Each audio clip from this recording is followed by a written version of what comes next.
തിരുവനന്തപുരത്തു നിന്നാണ്. PMGയിലെ TVS ഷോറൂമിൽ പടർന്ന തീ പൂർണ്ണമായി കെടുത്തി. പുലർച്ചെ 4 മണിയോട് കൂടിയിട്ടാണ് ഈ ഷോറൂമിൽ തീപിടുത്തമുണ്ടായത്.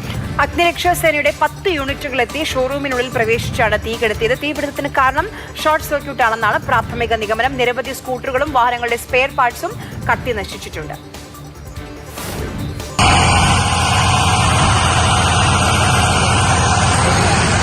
ഏതാണ്ട് 3.5 മണിക്കൂറോളം നീണ്ട ദൗത്യത്തിനൊടുവിൽ അഗ്നിരക്ഷാ സേനാംഗങ്ങൾ മടങ്ങുകയാണ്. അതായത് വെളുപ്പിന് 4 മണിക്ക്, പുലർച്ചെ 4 മണിക്കാണ് ഇത്തരത്തിൽ PMGയിലുള്ള ലോക്ടെക് TVSന്റെ ഷോറൂമിൽ തീ പിടിക്കുന്നത്. അതായത് ഇത് ആദ്യമായി കാണുന്നത് സെക്യൂരിറ്റി ജീവനക്കാരനാണ്. പെട്ടെന്നൊരു പൊട്ടിത്തെറി ശബ്ദമാണ് കേട്ടത്.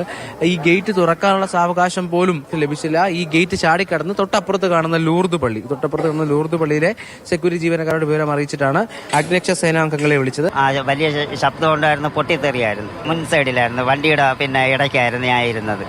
അപ്പോഴേ എന്റെ മൊബൈൽ ഒന്നും എടുക്കാവത്തില്ലായിരുന്നു. ഏതാണ്ട് ഒരു 5-5:30 മണിയോട് കൂടി 6 യൂണിറ്റ് എത്തുന്നു. പിന്നീട് ഒരു അരമണിക്കൂർ കഴിയുമ്പോൾ 10 യൂണിറ്റ് അഗ്നിരക്ഷാ സേന യൂണിറ്റുകളാണ് ഈ PMGയിലെ ഈ റോഡിന് മുന്നിൽ ഉണ്ടായിരുന്നത്. അത്രമാത്രം വ്യാപകമായ ഒരു തീപിടുത്തമാണ് ഉണ്ടായത്. കാരണം ഇപ്പോൾ നമുക്ക് ഈ കാണുന്ന മുൻവശം, അതായത് താഴത്തെ നിലയാണ് ഈ സ്പെയർ പാർട്സ് വിൽക്കുന്ന ഇടമാണ്. തൊട്ടിപ്പുറത്ത് ഷോറൂമിലേക്ക് ആളുകൾ എത്തുന്ന സ്ഥലമാണ്. അവിടെ ടീപ്പോകളും ഫയലുകളും കസേരകളും എല്ലാം പൂർണ്ണമായി കത്തിനശിച്ച നിലയിൽ കാണാം. അഗ്നിരക്ഷാ സേന അംഗങ്ങൾ എത്തുമ്പോൾ നമ്മളിപ്പോൾ ഈ നിൽക്കുന്ന ഈ ഷോറൂമിന്റെ ഏറ്റവും പുറത്തുള്ള വശം, അതായത് ഈ ഷോറൂമിന് മുറ്റത്തുള്ള ഇവിടെ ഏതാണ്ട് 50-ലധികം വാഹനങ്ങളായിരുന്നു ഉണ്ടായിരുന്നത്. അതായത് ഈ പരിമിതമായ സ്ഥലത്ത് 50-ലധികം വാഹനങ്ങൾ ഉണ്ടായിരുന്നു. ഇത് മാറ്റിയ ശേഷം മാത്രമാണ് അഗ്നിരക്ഷാ സേനാംഗങ്ങൾക്ക് ഈ ചില്ല് തകർത്തുകൊണ്ട് ഉള്ളിലേക്ക് കയറാൻ കഴിഞ്ഞത്. ആദ്യം താഴെ ഫയർ ഉണ്ടായതിനു ശേഷം മുകളിലാണ് വലിയ സ്ഫോടനത്തോടുള്ള ഒരു ഫയർ ശ്രദ്ധിക്കപ്പെട്ടത്. അപ്പം അത് ഫ്യൂവലിന്റെ സാന്നിധ്യം ഉള്ളതുകൊണ്ടാണ്.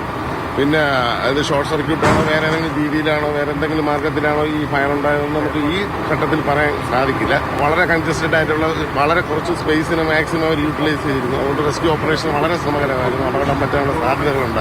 ആദ്യഘട്ടത്തിൽ തീ കെടുത്താനായത് 1-ാം നിലയിലാണ്. 1-ാം നിലയുടെ പുറകുവശമാണ്. ഈ ഭാഗത്താണ് സർവീസ് ചെയ്യാനുള്ള വാഹനങ്ങൾ, അതായത് ഉപഭോക്തരുടെ വാഹനങ്ങൾ സർവീസിനായി സൂക്ഷിക്കുന്ന ഇടമാണ്. അത് പൂർണ്ണമായി കത്തിനശിച്ചിരുന്നു. പൂർണ്ണമായി കത്തിനശിച്ച ഒരു വാഹനം ഇവിടെ കാണാം. ഒരു പക്ഷേ ഇത് സർവീസിന് എത്തിച്ചതായിരിക്കും. ശ്രമകരമായ ദൗത്യമെന്നാണ് ഫയർ ഓഫീസർ ഉൾപ്പെടെ വിശേഷിപ്പിച്ചത്. MS സുഹിത്തിനൊപ്പം രാഹുൽ ജി നാഥ്, മാതൃഭൂമി ന്യൂസ്, തിരുവനന്തപുരം.